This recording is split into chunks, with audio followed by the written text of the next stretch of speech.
Assalamualaikum warahmatullahi wabarakatuh.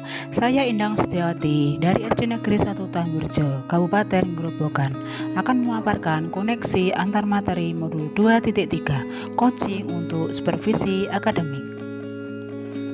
Perkenalkan, saya sendiri Indang Setiawati, calon guru penggerak angkatan 10, Bapak Subiarto sebagai fasilitator, serta Bapak Darmawan Dodo sebagai pengajar praktik. Tujuan pembelajaran khusus.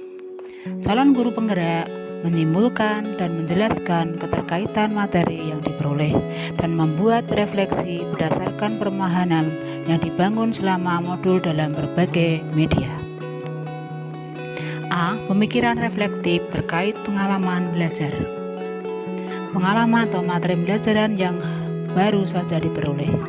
Dalam modul 2.3 ini, saya mempelajari tentang supervisi akademik yang bertujuan untuk mengembangkan kompetensi diri dalam setiap pendidik di sekolah. Pendekatan yang digunakan adalah coaching yang memiliki 3 prinsip, yaitu kemitraan, proses kreatif, dan memaksimalkan potensi.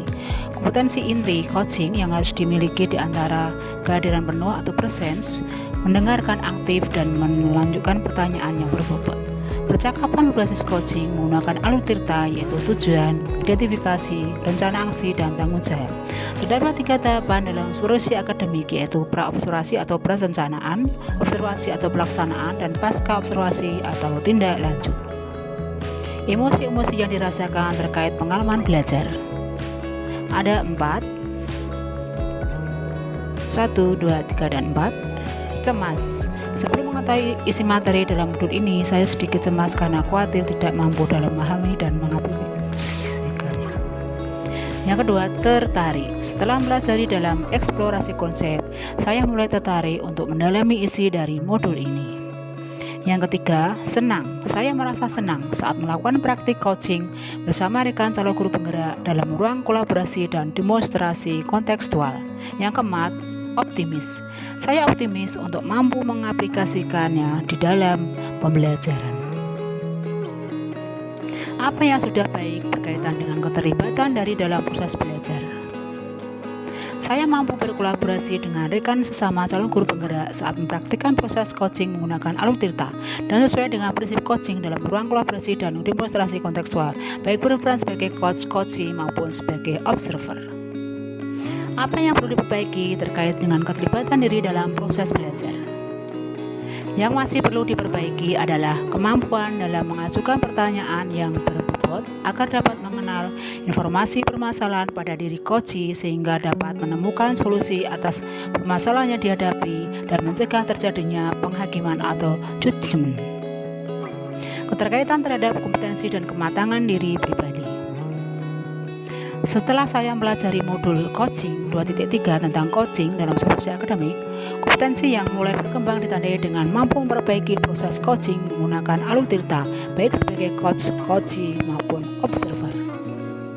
Saat saya proses coaching yang harus mampu menyediakan diri asumsi pribadi dari rasa emosi sehingga muncul kematangan berpikir dan bertindak agar sesuai dengan prinsip coaching, yaitu kemitraan, proses kreatif, dan memaksimalkan potensi.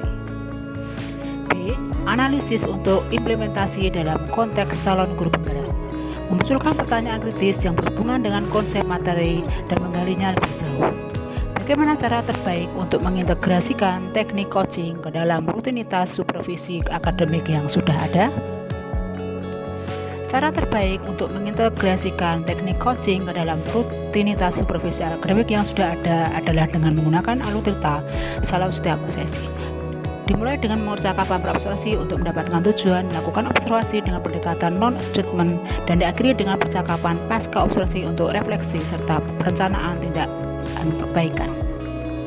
Menganalisis tantangan yang sesuai dengan konteks asal calon guru penggerak atau baik terkait sekolah maupun daerahnya.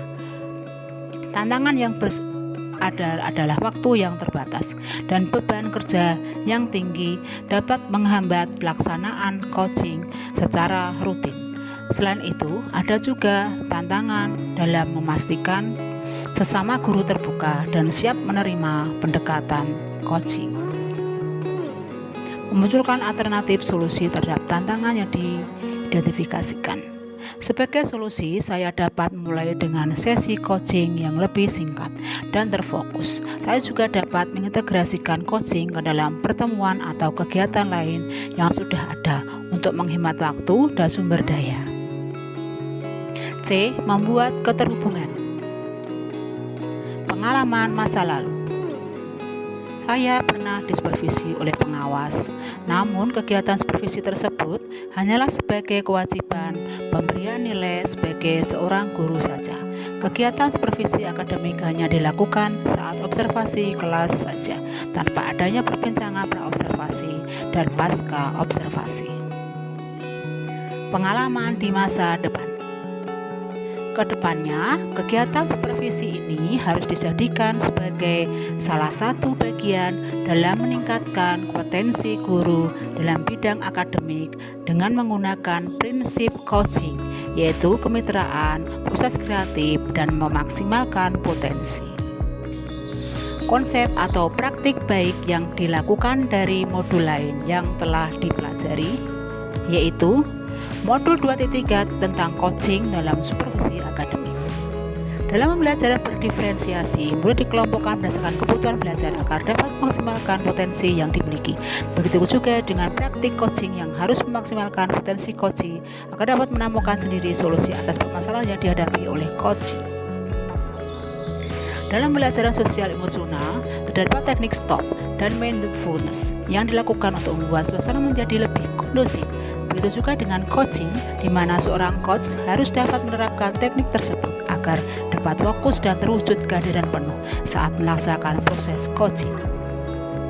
Informasi yang didapat dari orang atau sumber lain di luar bahan ajar pendidikan guru penggerak, yaitu dalam mempelajari coaching dalam supervisi akademik, banyak sumber yang bisa saya gunakan di luar modul pendidikan guru penggerak, antara lain 1.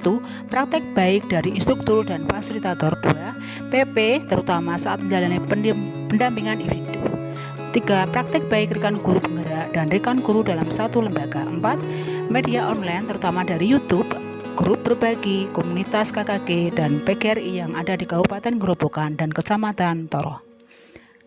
Terima kasih, semoga bermanfaat. Salam Guru Penggerak.